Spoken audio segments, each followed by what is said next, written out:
एक बार की बात है, भगवान शिव और माँ पार्वती आपस में वार्तालाप कर रहे थे।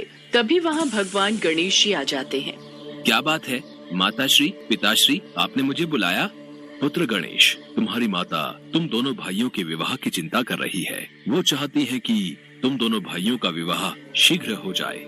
हे माताश्री, हे पिताश्री, आप मेरी ओर से बिल्कुल भी चिंता मत कीजिए। जिस कारण से मेरे माता पिता चिंता में पड़े हैं, मैं वो कारण ही समाप्त कर देता हूँ। मैंने ये निर्णय कर लिया है कि मैं विवाह नहीं करूँगा।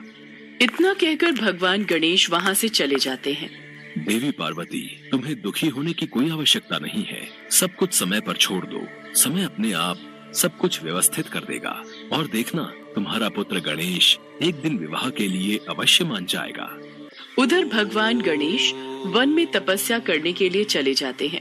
भगवान गणेश ध्यान मग्न थे। तभी वहाँ पर देवी तुलसी आ जाती हैं और भगवान गणेश के विचित्र रूप को देखकर वो बहुत प्रभावित होती हैं। वो साधना में लीन भगवान गणेश के ध्यान को भंग करने लगती हैं, जिससे भगवान गणेश का ध्यान भंग हो जाता है। देवी, तुम कौन हो और यहाँ क्यों आई हो?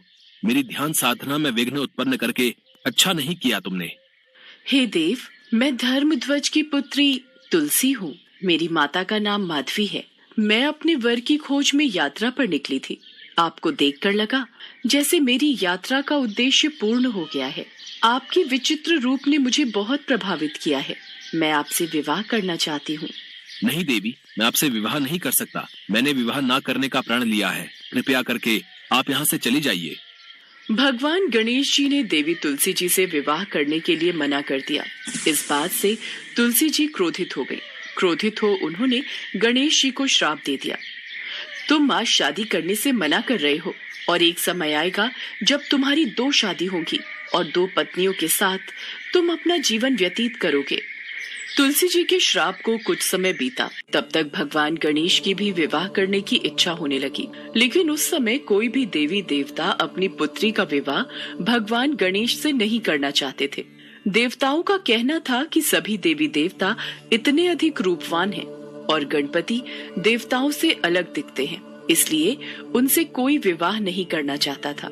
विवाह न होने से गणपति क्रोधित रहने लगे और जिस भी देवी देवता का विवाह होता उनमें विघ्न उत्पन्न करते रहते थे, जिसमें उनकी मदद उनका वाहन मूषक करता था। मूषक गणेश जी के आदेश पर देवताओं के विवाह के मंडप को नष्ट कर देता था और ऐसे में उनकी शादियों में अड़चनें पैदा हो जाती थीं। सभी देवी देवता घबरा गए और परेशान होकर भगवान शिव और माता पार्वती के पास पहुँचे। प्रभु, भगवान गणेश को न जाने क्या हो गया है। जिस किसी का भी विवाह होने वाला होता है उसमें विघ्न उत्पन्न करने के लिए मूषक को भेज देते हैं और वो सारे मंडप और विवाह के व्यवस्थित स्थल को तहस नहस कर देता है। सभी देवी देवता अपने विवाह को लेकर बहुत चिंतित हैं। इस समस्या का हल ढूंढने के लिए आपको ब्रह्मा जी के पास जाना होगा। वही इस समस्या से निकलने का समाधान बता सकते हैं। इसके बाद सभी देवी देवता ब्रह्मा जी के पास गए और अपनी समस्या बताई। हे ब्रह्मदेव, कुछ कीजिए। अब आप ही समस्या का कोई समाधान बता सकते हैं। आप सभी को घबराने की कोई आवश्यकता नहीं है। हर समस्या का समाधान अवश्य होता है।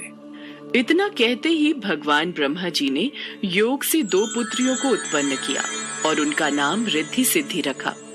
मैंने तुम दोनों को जिस उद्देश्य से उत्पन्न किया है वो तुम दोनों को सदैव स्मरण रखना है। रिद्धि सिद्धि, तुम दोनों पुत्रियों को ध्यान रखना है कि जब भी भगवान गणेश किसी देवी या देवता के विवाह में विघ्न डालने लगे, उस समय उनका ध्यान किसी और विषय पर केंद्रित कर देना, ताकि गणेश जी की वजह से विवाह में विघ्न न आए। जी ब्रह्मदेव, हम आपकी इस बात को सदैव स्मरण रखेंगे।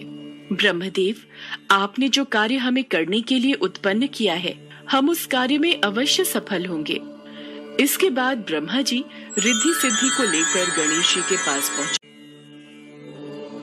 भगवान गणेश, मैं चाहता हूँ आप मेरी दोनों बेटियों रिद्धि और सिद्धि को शिक्षा का ज्ञान दीजिए। ये तो मेरा अहोभाग्य है ब्रह्मदेव। मैं इन दोनों को शिक्षा अवश्य दूंगा। ब्रह्मा जी के कहने पर भगवान गणेश रिद्धि सिद्धि को शिक्षा देने लगे। एक दिन जब भगवान गणेश रिद्धि सिद्धि को ज्ञान की बातें समझा रहे थे, तभी वहाँ उनका वाहन मूषक आ जाता है।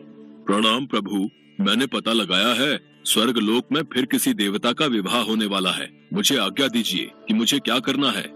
प्रभु, मुझे ये प्रश्न समझ नहीं आ रहा। कृपया करके मुझे इस प्रश्न को भली भांति समझा दीजिए।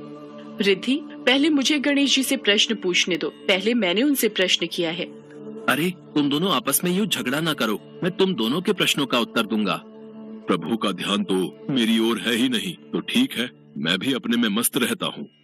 कुछ समय तक इसी तरीके से रिद्धि सिद्धि गणेश जी का ध्यान दूसरे विषयों पर लगाती रही। एक बार गणेश जी की नजर अपने वाहन मूषक पर गई। तुम यहाँ बैठकर लड्डू खा रहे हो? तुम्हें तो मैंने देवताओं के विवाह में विघ्न डालने का कार्य सौंपा हुआ था। प्रभु, मैंने आपको कई बार स्मरण कराने की कोशिश की, पर रिद्धि सिद्धि आपका ध्यान अपनी ओर केंद्रित कर देती थी, और आपके आदेश के बिना मैं कोई कार्य नहीं कर सकता प्रभु। इसी कारण सभी देवी देवता किसी भी विघ्न के बिना अपने विवाह को संपन्न कर रहे हैं। भगवान गणेश को ध्यान आया कि रिद्धि सिद्धि की बातों में लगकर सभी देवी देवताओं का विवाह हो गया और वो अविवाहित रह गए, तो उन्हें बहुत क्रोध आया। इसका पता लगने पर भगवान ब्रह्मा जी रिद्धि सिद्धि के साथ गणेश जी के समक्ष प्रकट हुए। हे गणेश, आप अपने क्रोध को शांत कीजिए। मैं आपके समक्ष अपनी दोनों पुत्रियों रिद्धि सिद्धि के विवाह का प्रस्ताव लेकर आया हूँ। कृपया करके इसे स्वीकार कीजिए। भगवान गणेश ने ये प्रस्ताव स्वीकार किया। इसी के साथ देवी तुलसी का श्राप सच साबित हुआ। भगवान गणेश के 2 विवाह हुए और उनकी 2 पत्नियां रिद्धि और सिद्धि हुईं, जिनसे उनके भविष्य में 2 पुत्र शुभ और लाभ भी हुए। साथ ही एक पुत्री यानी देवी संतोषी भी हुई।